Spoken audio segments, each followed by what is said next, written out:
معاشی معاملات کے حوالے سے میں اس سے پہلے بھی 2 ویڈیوز اپنے یوٹیوب چینل اور ٹک ٹاک اکاؤنٹ پر اپلوڈ کر چکا ہوں، ڈاکٹر تھاٹس 14 پر، تو وہ آپ دیکھ سکتے ہیں۔ تو آج کے لیے میرا سوال یہ ہے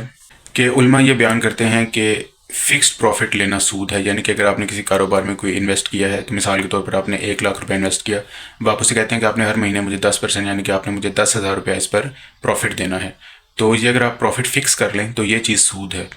تو ایک تو سوال یہ ہے کہ یہ والا کرائٹیریا آپ نے ریلیجیس کس ریفرنس سے نکالا، اور فار ایگزامپل اگر یہ ہے بھی تو اس میں میرا سوال پھر یہ بنتا ہے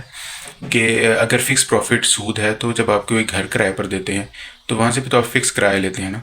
تو پھر کیا وہ بھی سود ہوا؟ اور اگر آپ یہ کہیں کہ نہیں جی وہ گھر اس میں جو ہے نقصان کا اندیشہ ہے، تو نقصان کا اندیشہ تو اس طرح پھر آپ نے جب کسی بندے کو کاروبار کے لیے پیسے دیے تو اس میں بھی نقصان کا اندیشہ، وہ بندہ آپ کے پیسے لے کے بھاگ جائے مثال کے طور پر۔ اگر آپ نے بینک سے فکس پروفٹ لینا ہے تو اس کا بھی اندیشہ ہوتا ہے کہ بینک جو ہے وہ بینک کرپٹ ہو جاتے ہیں، لوگوں کے پیسے پھنس جاتے ہیں، تو نقصان کا اندیشہ تو ہے، یعنی اصول میں تو نقصان کا اندیشہ